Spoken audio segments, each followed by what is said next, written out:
Oh, hi, how are you? Minerva, Ohio. This is like a second home away from home for me tonight. But let's give it up for the Roxy Theater. Way to start off Black History Month with a comedian that looks like he's part of the neo-Nazis. Man, that's a great start to the month.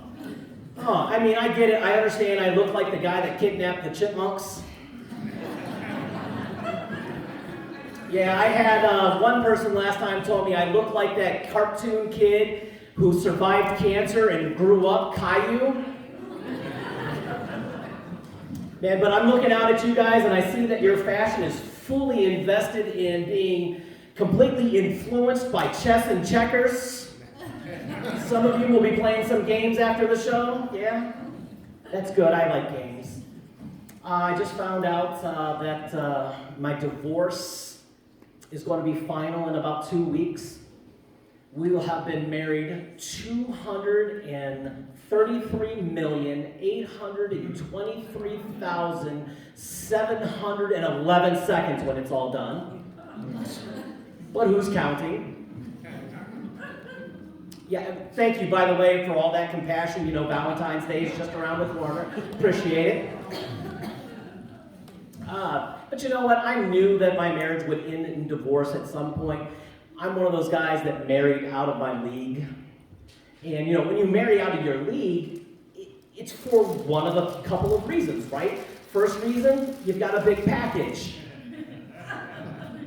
No, it wasn't me. It's because you've got a lot of money, right? No, that wasn't it either. It's because you've got a sense of humor. Well, one would think that would be the case, but she's never been to a single one of my shows. So it turns out there's another reason. Guys, you gotta find out what kind of dog she loves. Mine happens to like English bulldogs. Short, fat, stubby arms. Yeah, I killed that. You know, and that makes me a little bit more appreciative that she filed for divorce, knowing that she loves me because I'm an English bulldog. She could have just taken me to the local veteran and had me put down. Yeah, and then when you go through a divorce, you have to put a reason for why you're getting divorced. And my wife put down, we just grew apart. And I'm not buying that. Not at all. I think it's more of a lack of communication. Because it turns out we just both learned to bang other women. And, I mean, think about it. If she would have just communicated, you know what they say about a family that hunts together, stays together? We could have been going to the bar and going, hey, honey, look at her over in the corner. Let's go get her. We would have had a much happier marriage. Technically, does that make me a rescue? I mean, are there any rescue kitty cats here tonight? No? Everybody's with somebody tonight? Damn. Because see, I wasn't looking for a forever home. I was just looking for a one-night foster. My bio would say something along the lines, older, dog, doesn't play well with other dogs, warning, eats kitty cats.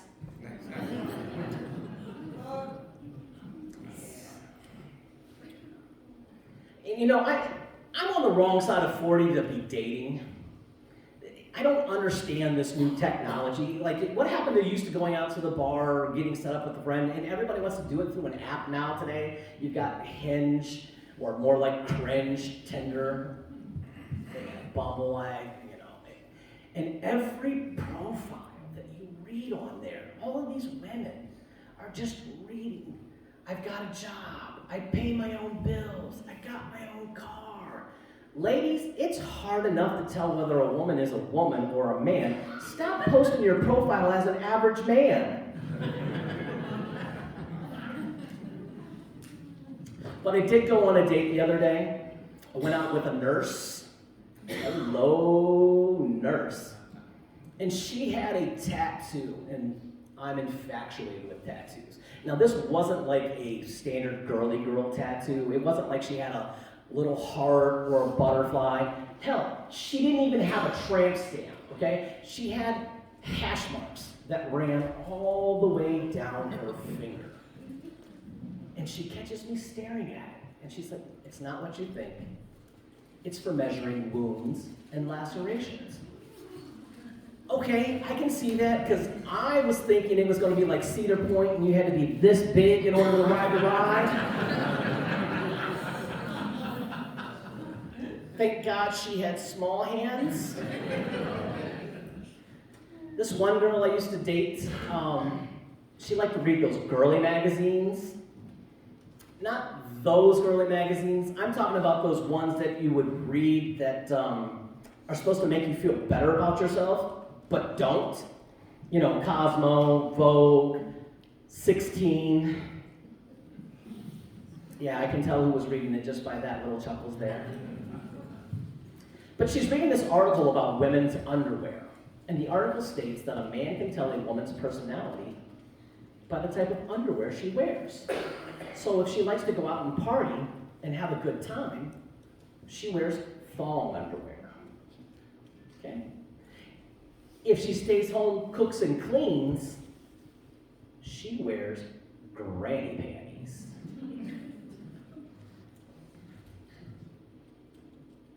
And by the looks of our audience here tonight,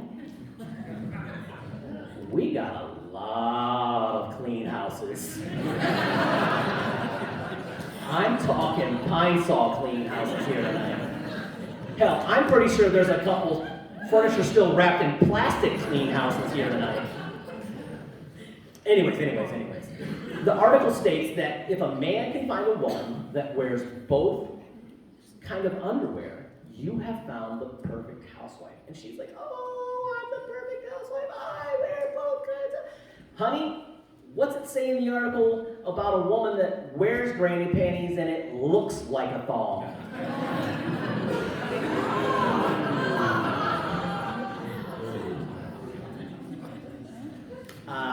I'm not sure the article said, but I'm pretty sure it meant that I was sleeping on the couch for the next 4 weeks. Which gave me plenty of time to read the article. And they left out a few options. What about those ladies that wear Depends?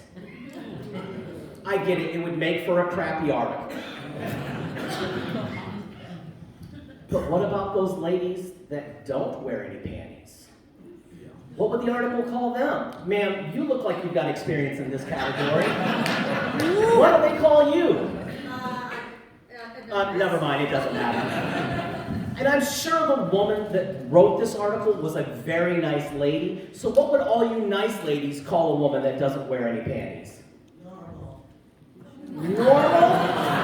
Holy give it up. We have one nice lady. One nice lady here tonight. So what would the rest of you mean bitches say call her? You know what, it doesn't matter what you would call her. Me, I would just call. Hey. All right, that's my time, everybody.